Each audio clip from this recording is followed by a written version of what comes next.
Fly Lady Diane here. You asked for a video about winter bathing, so here I am in April. My friends are just behind me.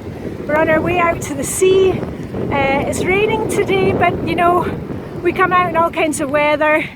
The sea shouldn't be too cold today, but I'm going to stop the camera here because we're going to be taking our bathrobes off and tying them onto the side so they don't blow away, and the same with our shoes. You see I've got my lovely, you see that? Oh, I've got my lovely Crocs on. There we go. So anyway, I shall see you on the other side. And this is one of the other places that I swim. It's a winter bathing club, which means that we have the chance to actually go in the sauna afterwards if it's been a really cold day. You can see right now that the sky is just turning blue, but when I was in the water like 10 minutes ago, and you know, we skinny dip, we don't have anything on, I've got my clothes back on now, we actually had hailstones. And if you've ever been outside naked when there's hailstones, you'll know it's a really strange feeling. I mean, I know we swim in the cold water, but when swimming when it's raining or when there's hailstones, that's a really strange feeling. So that's it from the bathing club. I was on my own today, so I had to use a little trigger to get me out of the house, which meant that I brought oh, you can see it's still very cold. I've got my flip-flops here for when I walk over to the water. I always need to have something on my feet. I've also got my bike helmet and my ear muffs and my gloves. But today I brought some hot coffee and scrambled eggs with ketchup. Didn't eat my breakfast at home, I ate it down here, and I can tell you, once you've had a swim in the morning here, there is nothing like hot coffee and scrambled eggs just to put the icing on the cake. So while we are skinny dipping in the sea, perhaps I should walk and talk you through life as a winter bather in Denmark. So as you heard, my name is Diane. I am Scottish, and I came to Denmark about 20 years ago, and I remember seeing people winter bathing and thinking, you know what, wild horses could not drag me into that cold water. But you know, you should never say never, because here I am. And for the last, I would say 5, 6, 7 years, I have been a winter bather. So there you can see the icy steps. That's often what it looks like in the winter when there's snow and ice on the steps. And it's just basically mind over matter. You know, I always feel cold at home. But you know what, there's never been a day that we've never been able to get into the water. We just put on not our lace-up shoes, but, you know, fluffy Crocs, a pair of socks. You know, it's really not glamorous, the life of a winter bather. But, you know, we just get on and we do it. And the main thing is when you're winter bathing is to be prepared. You've really got to make sure that you never go into the water alone. Always make sure that you've got a couple of friends with you. And if you're a fly baby, you may even want to take your Fly Lady rubber scrubber. Here I am several years ago trying to get the algae and seaweed off the bathing steps. But you know, we call it winter bathing, but it's actually year-round bathing. And you can be a member of a club. Here I am at a winter bathing club. And you know, we're there spring, summer, autumn, winter. Most of the time, you know, the weather is changeable. So here we are, we've got sou'westers on, we have been bathing and, you know, covering ourselves up with IKEA bags, with umbrellas. Sometimes on the road biking home, I've had to get out my towel and put it around me because we've had showers. But you know, there are bright moments in Denmark. We have this summer, and that's the best time of year to start. If you just, you know, when you're swimming in the summer, and then just keep going. Here you can see the beach when in Denmark where I swim. And the highest temperature we get of sea water is around, I would say, 90 to 20 degrees. And you can see in the summer it can get pretty crowded. In the summer, the only thing you need to watch out for are jellyfish. This luckily is not a stinging one, but watch out for those stinging jellyfish. And the only problem about the summer is it's really difficult to park your bike because there are so many people down at the beach. But when we are winter bathing, one of the things that we really enjoy is just chatting. That's me and my couple of friends. And we always take something to drink afterwards. It's always a cup of tea. There I am with my Fly Lady mug. And, you know, we have fruit tea, just any kind of tea and biscuits, because it's nice in the summer, but it's even better in the winter when you are freezing.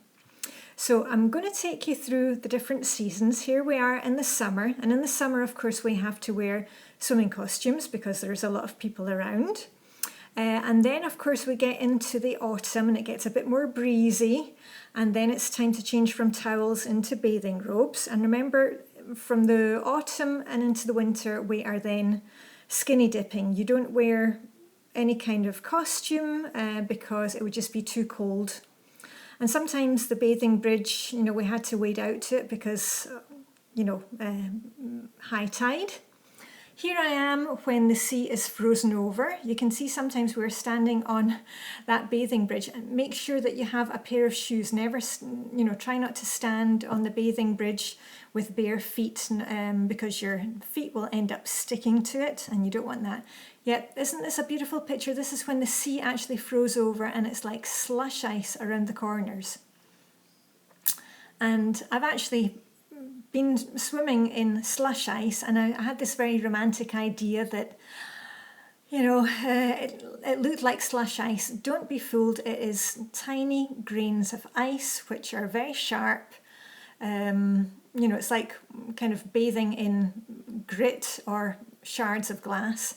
So you've really got to make sure that you have your shoes on, because when the temperature is this cold, when we're below freezing, you can't feel anything on your feet. You can't feel that you're walking on stones or, you know, you're going to cut yourself. So make sure you've got a pair of decent bathing shoes. And this is what sometimes the bathing steps look like, covered in snow. But you know what? We just dress for it. Here I am wearing a hat. Another day we took a hot water bottle with us. And you can see that it can be pretty breezy, and even the ice, the icicles kind of get stuck, caught in the wind.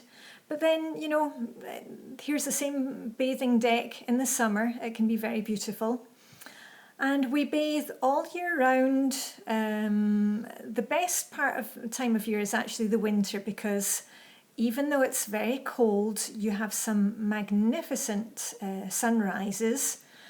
And down at the bathing club, you know, we meet people of all ages, all backgrounds, and I'm going to be turning 50 soon, and I'm one of the youngest at the bathing club. You will see lots of elderly Danes, some of them in their 80s and 90s, who look about 20 years younger, and I think it's to do with the very tonifying effect of that cold water. Here's one of my friends, V. This is just us finished with our bathing for the day. You can see we have got our winter boots on, we've got our gloves on, hats, earmuffs, and that's so we can survive the journey home by bike. And the funny thing is that the colder it is, the bigger the smiles that we have when we come out of the water. You've really got to experience it to believe it. And I know many of you will be thinking, that is just crazy. How can you bathe when it's so cold? But as I said, it's a question of mind over matter. You just walk down the bathing steps and think, I can do this, and you just keep going. You do not kind of think, oh, after a couple of seconds it's going to get better. No, just keep walking, go in and get out of there as fast as you can. But in the winter, you know, it depends on the day. If we're feeling well rested, we can actually be in the water for, say, half a minute, 3/4 of a minute, because it really just depends on how you're feeling that day. It's not really too much to do with the temperature of the water. The water always feels cold to me, whether it's summer, autumn or winter. But it's more if you are, if you've got your menstruation, if you are going through the menopause and you've had, a night where you haven't slept so well, that's when you really feel that it's tough. But here we are, there's another picture of the snow on the bathing steps. But when we've had our swim, then we have our hygge, as we call it in Danish. That cozy part, we make everything cozy. We have little candles, we have our hot tea, there is a hot water bottle to keep us warm. And after we've been in the water together, we just chat, and I can tell you it's a lot cheaper than having a psychologist or a psychiatrist. We really just discuss the world's problems, and also in a way winter bathing, it just makes you think. It's mindfulness, it's extreme mindfulness. When you get into that water, you cannot think of anything else. So it's a great way to chase away the blues and just to come back to what's really important in your life. And here is a photo from the month of January, and some days it can just be astonishingly beautiful when you're down there first thing in the morning, the sun's coming up.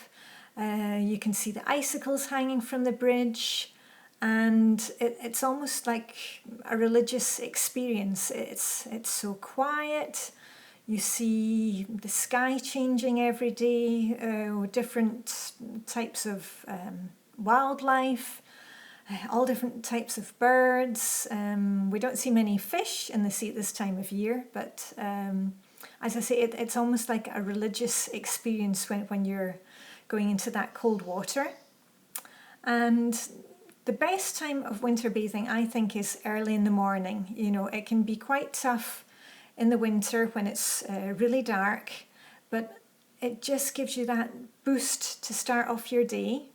And we always try and bike down to the beach or to the winter bathing club.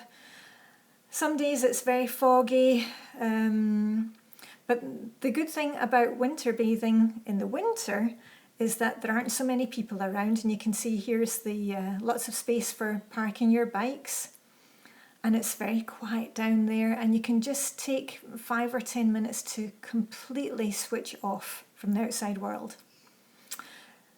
So here we are, and here's our bike ride home. You can see snow on the side of the bike paths. It's absolutely beautiful, and we of course like to celebrate all things down on the bathing steps. Here we are, we always have this tradition that we wear Santa hats on the 1st of December, and when we're in the water we're not wearing anything. The only thing that we're wearing is a Santa hat, so it looks a bit strange if there's anybody passing by. Oh, and here's a quick clip of me swimming. And I don't have many films of us swimming because it's usually too cold to be standing there making films. But here we are, we've got all our different Santa hats on. This is several years that we've been wearing our Santa hats. And New Year, we have sparklers. There we are, in the beginning of January. And of course, we celebrate all kinds of high days and holidays. Here's my birthday, and whoever has a birthday has to wear the birthday hat, and we always make a big fuss of whoever's having a birthday, and we have a birthday breakfast. There's my friend H, it's her birthday in February, so you can see the snow behind. And there's also my friend V, again her birthday is at the end of February, not so much snow that time. And I'm very lucky, I have my birthday in June, in the month of June. So it's normally quite nice down at the beach at that time. And we don't have many photos of the three of us together, but here we are. There are quite a few Japanese tourists who come down to watch the iconic Arne Jacobsen lighthouses. So we actually have a few pictures of us together. So I know I've been rambling on about a bit, but I just wanted to show you where and how we swim. And I'm going to leave you with a few moments of what it's like down at the beach, and I hope you will just sit back and relax and enjoy, and maybe come and join me.